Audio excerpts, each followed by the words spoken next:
नमस्कार. श्री निसर्गदत्त महाराज एक चिंतन संकलन भाग 125 श्री निसर्गदत्त महाराज म्हणतात, आत्मज्ञान झाले की आपण आपल्याला हवे ही सुद्धा गरज राहत नाही. आत्मज्ञान म्हणजे आत्मप्रेम, म्हणजेच आपण आहो ही जाणीव. कोणत्याही निर्मळ गोष्टीपेक्षा आपणच असलेले ज्ञान हे अतिशय शुद्ध आहे. तिथे आपण व आपले लक्ष आपण धरून ठेवणे हेच ध्यान. मग लक्ष हे अलक्ष होऊन जाते. तीच तुमची लक्ष्मी. लक्ष म्हणजे मी आहे. जाणीवीकडे लक्ष म्हणजेच ईश्वराकडे लक्ष असणे होय. आपण असल्याचे ज्ञान ही आपल्याच आत्मप्रकाशाची खूण आहे. आपण असल्याचे ज्ञान ही आपल्याच आत्मप्रकाशाची खूण आहे. पाहण्यामध्ये जो भासत नाही तर सर्व पाहणे त्याला भासते असे जे आहे त्याला चिटकून राहा. पाहण्यामध्ये जो भासत नाही तर सर्व तऱ्हेचे पाहणे त्याला भासते असे जे आहे त्यालाच चिटकून राहा. आपणच असणेपणाने शुद्ध असणेपणा आहो. शुद्ध म्हणजे तिथे अमुक तमुक असे व्यक्तित्व नाही, व्यक्तिमत्व नाही. अशा शुद्ध असणेपणाला ईश्वरत्व द्या. अशा शुद्ध असणेपणालाच ईश्वरत्व द्या. तुम्ही तिथे आपण वा अन्य नाही. तिथे आपण वा अन्य नाही. जाणीवेला जाणवणारी जाणीव ज्ञात्याच्या दृष्टीने ईश्वर आहे. जाणपणे जाणीवेलाच धरून ठेवा.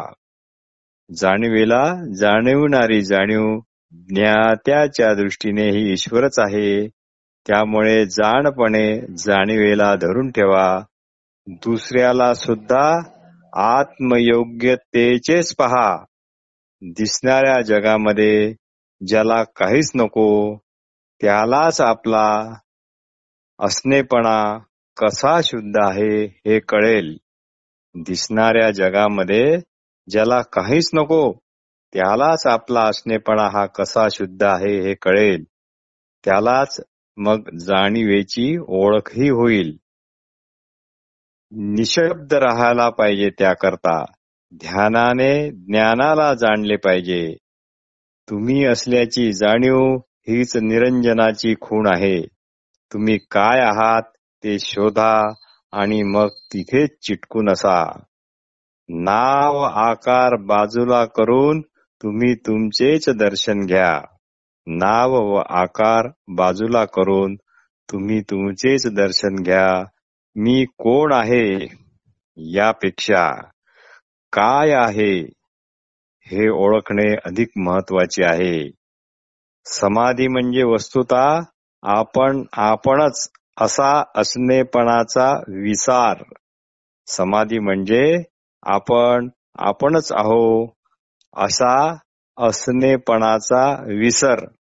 योगी लोक सुखी होतात म्हणजे ते आपण अमुक तमुक असल्याचे ज्ञान विसरतात. आपणच आहो हे ज्ञान सदैव मात्र मोकळेच राहिले पाहिजे. वास्तविक जगाचा जन्म आपल्या जाणीवे सगटच होतो व जगाचा अनुभव जाणणाऱ्यामध्येच विराम पावतो. म्हणून जे आपोआप आहे ते स्थिर करा. देह व जगाच्या आधी कळतेपण आहे. त्या कळतेपणाशीच एकांत साधा. आपले भले होते असे जेव्हा तुम्हाला वाटते त्यावेळी तुम्ही निश्चितपणे स्वतःला फसवत असता. म्हणून आपण शुद्धपणे असल्याच्या ज्ञानाबद्दल सर्व शंका ह्या निशंक करून घ्या. हीच खरी साधना. असे निशंक ज्ञान व सहज होत असलेले ध्यान जेव्हा एक होतात तेव्हा त्याला योग म्हणतात. असे निशंक ज्ञान व सहज होत असलेले ध्यान जेव्हा एक होतात तेव्हा त्याला योग म्हणतात. दिसते ते खरे मानणे हे अज्ञानाचे लक्षण आहे व हे आपले नव्हे असे म्हणणारे जे आहे ते मात्र आपले आहे. दिसते ते खरे मानणे हे अज्ञानाचे लक्षण आहे व हे आपले नव्हे असे म्हणणारे जे आहे ते मात्र आपले आहे. तात्पर्य देहाला ओळखणारी ओळख हे आपले स्वरूप नाही. स्वतः असल्याचा निश्चय हा नेहमी करता अभंग ठेवा, कायम ठेवा. आपण फक्त शुद्ध असणेपणानेच आहो या ज्ञानाला सदैव मोकळे ठेवा. त्याला जर मोकळेपणे राहू दिले तर सुख दुःख, हर्ष विषाद, ताण तणाव तुमच्या वाटेला कधीच येणार नाहीत. वस्तुतः कुणाचेही व कशाचेही काडी इतकाही उपयोग नाही. वस्तूला कुणाचाही व कशाचाही काडी इतकाही उपयोग नाही. आपण आहो हा बोध उत्पन्न होण्यापूर्वी किंवा हा बोध होणे हे ज्यामुळे शक्य झाले ते जे काही आहे त्यालाच चिटकून राहा. निर्गुण म्हणजे जे नक्की काय आहे किंवा काहीच नाही हे जाणवत नाही असे जे काही आहे ते. निर्गुण म्हणजे जे नक्की काय आहे किंवा काहीच नाही हे जाणवत नाही असे जे काही आहे ते. व मोक्ष म्हणजे आता असायला किंवा नसायला काहीच उरले नाही असे जे वाटते ती दशा होय. व मोक्ष म्हणजे आता असायला किंवा नसायला काहीच उरले नाही असे जे वाटते ती दशा होय. आपण आपणाला जाणतो खरे म्हणजे हीच मुख्य श्रद्धा होय. याला अंधश्रद्धा म्हणता येत नाही.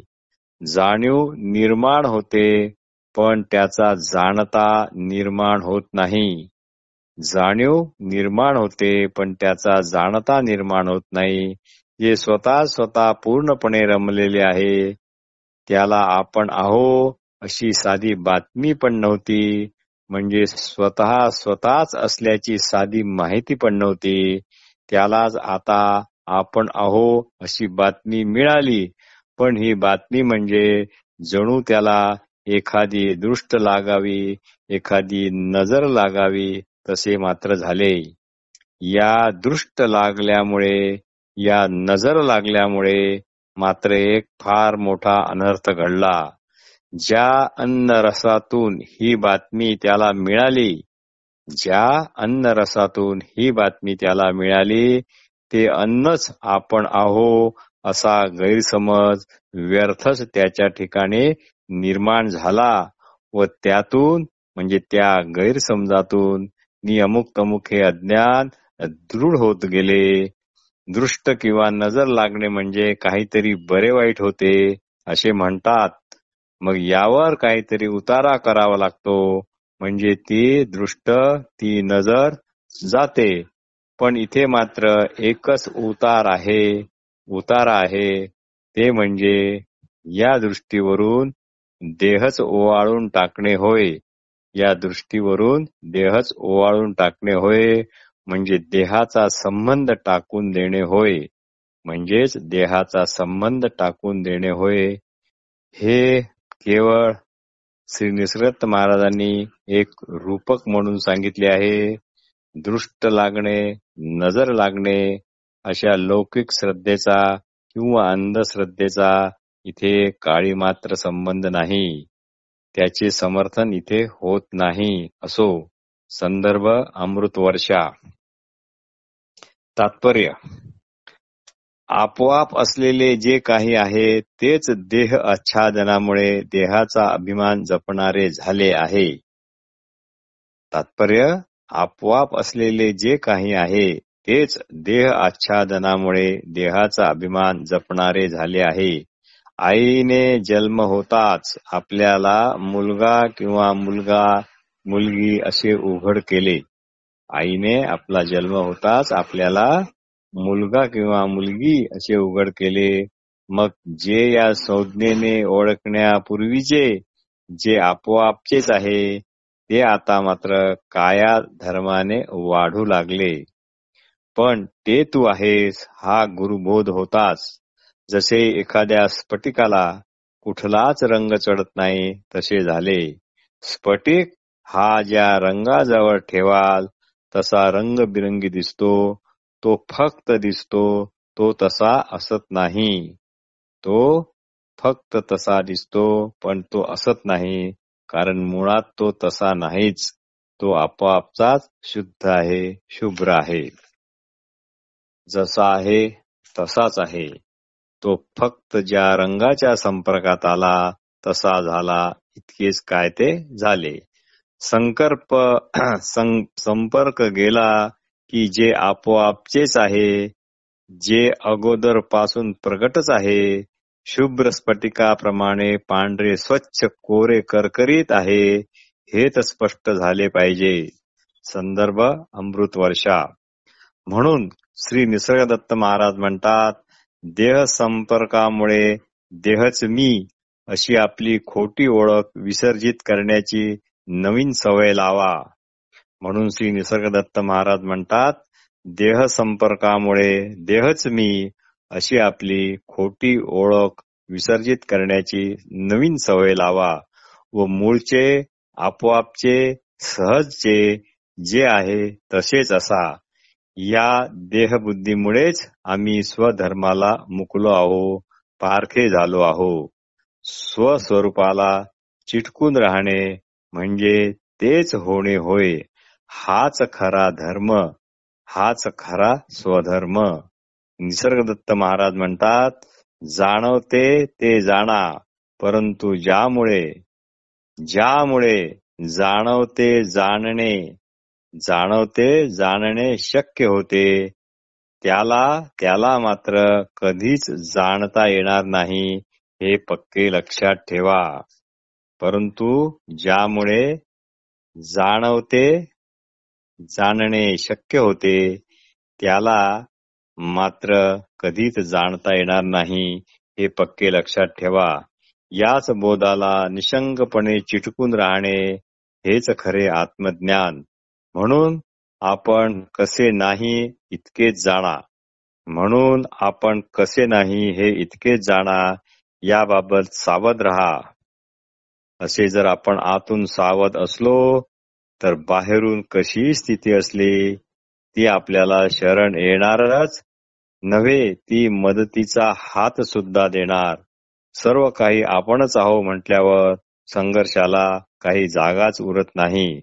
संदर्भ अमृतवर्षा. म्हणून निशब्द रहा.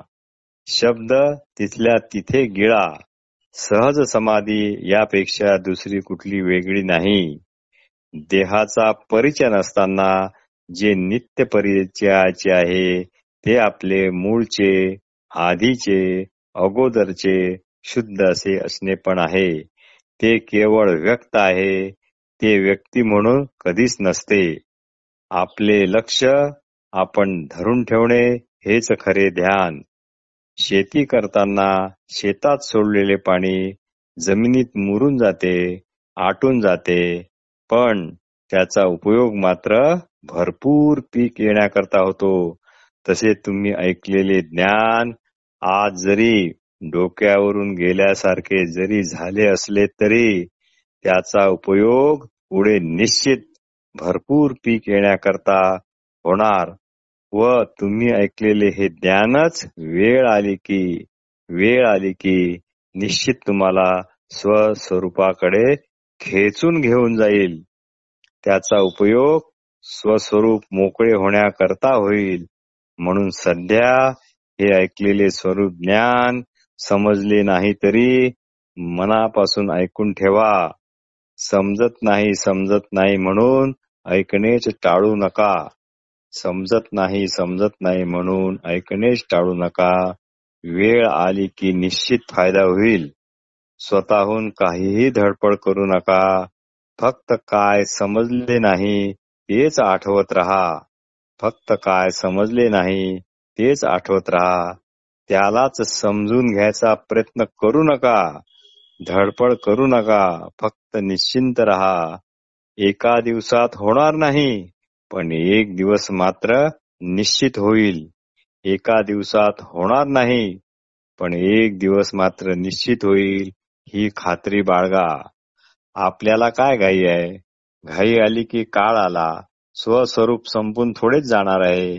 तात्पर्य, तुम्हाला जरी वाटले, ऐकले, झाले, संपले, नाहीसे झाले, पण लक्षात ठेवा, जे संपले असे वाटते ते संपलेले पुष्कळ होण्याकरताच संपलेले असते.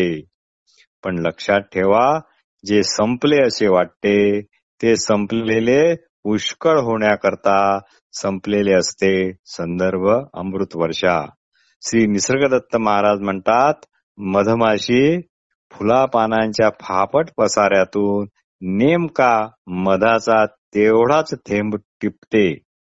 श्री निसर्गदत्त महाराज म्हणतात, मधमाशी फुलापानांच्या फापट पसाऱ्यापासून नेमका मधाचा तेवढाच थेंब टिपते. तसे नेमके आपल्या कळतेपणाकडेच लक्ष ठेवा. म्हणजे आपण आपल्याच शुद्ध असणेपणानेच आहो एवढेच टिपा. एवढाच मधाचा थेंब चाखा. नेमका तेवढाच स्वाद घ्या. अमुक तमुकचे टरफल मध्ये आले की ते मात्र चघळत बसू नका. असो, आपण असल्याचे ज्ञान सतत लक्षात असले तर काहीच करायचे उरत नाही. तो अलख निरंजन होतो. म्हणजेच लक्ष एकीकडे व आपण चाललो भलतीकडे असा विरोधाभास संपतो. हेच खरे अलख निरंजन. श्री निसर्गदत्त महाराज म्हणतात, कळतेपणाच्या जाणत्याला आपण अमुक तमुक असे काही नसते. आणि कळतेपण म्हणजे नेमके काय हे एकाने दुसऱ्याला सांगायची गरज नाही. ते दुसऱ्याला अहो मी जिवंत आहे काय सांगा बरे असे विचारण्यासारखे होईल आणि दुसऱ्याला ते समजून पण सांगता येणार नाही. तेवत असलेला दिवा म्हणजे जळत असलेला दिवा परत तुम्ही कसा पेटवणार? आणि विशेष म्हणजे हे कळते पण मुंगीपासून सर्वांच्याच ठिकाणी सारखेच त्यांचे भरण पोषण करीत आहे. या कळतेपणाची, या जाणतेपणाची कुठेच नोंद नाही. कुणी स्वरूप जाणले याची नोंद कोणाला करताही येणार नाही. कळतेपणात, जाणतेपणात सुख दुःख हर्ष खेद नाही. पण हेच कळतेपण, जाणतेपण जर स्वतःला अमुक तमुक समजत असेल, म्हणजे शुद्ध स्फटिकासमोर हा अमका तमका रंग येतो, तेव्हाच कळतेपण, जाणतेपण तसेच दिसायला लागते. ते तसे मात्र होत नाही, फक्त तसे दिसते. आणि म्हणजेच तेथे व्यक्तित्व येते, व्यक्तिमत्व येते. आणि व्यक्तित्वाच्या पाठोपाठ सुखदुःखे येऊन चिटकतात. कळतेपण किंवा जाणतेपण ज्यामुळे शक्य होते त्यालाच चिटकून राहा. जो कळतेपण किंवा जाणतेपण कशामुळे शक्य होते आहे त्याला जर आपण चिटकून राहिलो तर साक्षीत्व ठेवण्याची पण गरज राहत नाही. कारण ते आता आपोआपचेच घडत आहे. कळतेपण किंवा जाणतेपण ज्यामुळे शक्य होते त्याच्याशी एकांत साधा, त्याच्याशीच एकांत साधा. जे व्यक्तित्व नाही तर व्यापकत्व आहे. श्री निसर्गदत्त महाराज म्हणतात, सर्व कायेतील ज्ञान म्हणजे किड्या मुंगेपासून आपल्यापर्यंत जे आले आहे, जे ज्ञान कधीच विभागले जात नाही, ते नेहमी करता एकसंग आणि घनदाट असे असते. पण विभागलेले नसून सुद्धा फक्त विभागलेले असे ते वाटते. पण कळते पण, जाणते पण हे नेहमी करताच अभंग असते. देह असोत वा नसोत, हजारो देह येतात, हजारो देह जातात. किड्या मुंग्यापासून मानव जातीपर्यंत हजारो देह आले आणि गेले. पण जे जातात त्यांच्यातही आपण आहो हे होतेच. तेच आता असणाऱ्यांना मध्ये अगदी तसेच आहे. पुढे येणाऱ्यामध्येही ते तसेच असणार. आकाशाचा एक साधा कणही पाडता येत नाही, तसे आहे. तसे आपण आहो हे जसे आहे तसे सर्व दूर आहे तसेच आहे, अगदी अभंग आहे. आणि तेच तुम्ही आहात, अगदी तेच जसेच्या तसेच. तात्पर्य, स्वतः स्वतःच्या असल्याचा निश्चय हा नेहमी करता अभंग आहे. आपण असण्याचा अनुभव जो आहे तो अनादि सिद्ध आहे, कोणी निर्माण केलेला नाही. असे आपणच शुद्ध असणेपणाने आहोत. हेच स्वरूप, हेच परमेश्वर स्वरूप समजून ते सतत आठवणीत ठेवून त्याचे सतत स्मरण करत राहावे. म्हणजे असणे व ईश्वराचे असणे हे एकच आहे. जेव्हा तुमचे असणे पण नसणे होते आणि नसणे पण असणे होते, या मागे केवळ आणि केवळ तुमचे असणे पणच होय. श्री निसर्गदत्त महाराज म्हणतात की हे जग किंवा जगणे जे निर्माण झाले आहे त्याला काहीही कारण नाही, काहीच कारण नाही. ज्याला हे समजले तो त्या अकारणालाच महाकारण म्हणेल. ज्याला हे समजले तोच त्या अकारणालाच महाकारण म्हणेल.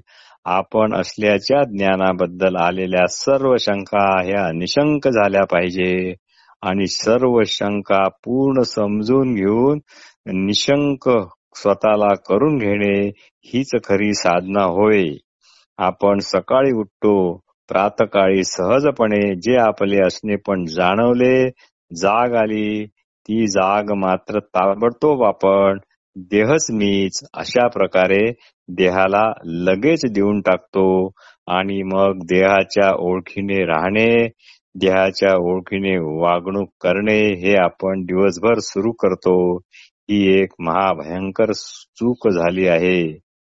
जे कृष्णमूर्तीच्या भाषेत सांगायचे तर टोटल रॉंग टर्न. खरेच ही एक महाभयंकर चूक झाली आहे. ही प्रामाणिकपणे समजणे ज्यामुळे शक्य झाले ते जे काही आहे ते काय आहे याचा शोध घेणे हीच खरी साधना. ज्याने गुरुवचन प्रामाणिकपणे ऐकले, गुरुवचन कोणते, ते तू आहेस हे, व सर्व फुरसतीचा वेळ त्याच्याच चिंतनात, त्याच्याच मननात घालवला व गुरुवचन म्हणजे ते तू आहेस या चिंतन मननामुळे ज्याची देहबुद्धी गेली, आता तो देहात राहून देहाच्या बाहेर झाला, तोच खरा चतुर झाला. हीच उत्तम सहजावस्था. सायास केल्याशिवाय, प्रयत्न केल्याशिवाय जे आहे तेच, नेमके तेच होणे ही सहजावस्था होय. श्री निसर्गदत्त महाराज म्हणतात, सकाळी जेव्हा जाग येते तेव्हा बिगर डोळ्यांनी तुम्हाला तुमच्या जागृतीचे दर्शन होत असते. दिसायला म्हणून जग हे जग आहे, पण असायला तेच तुम्ही आहात. पण असायला तेच तुम्ही आहात. नमस्कार.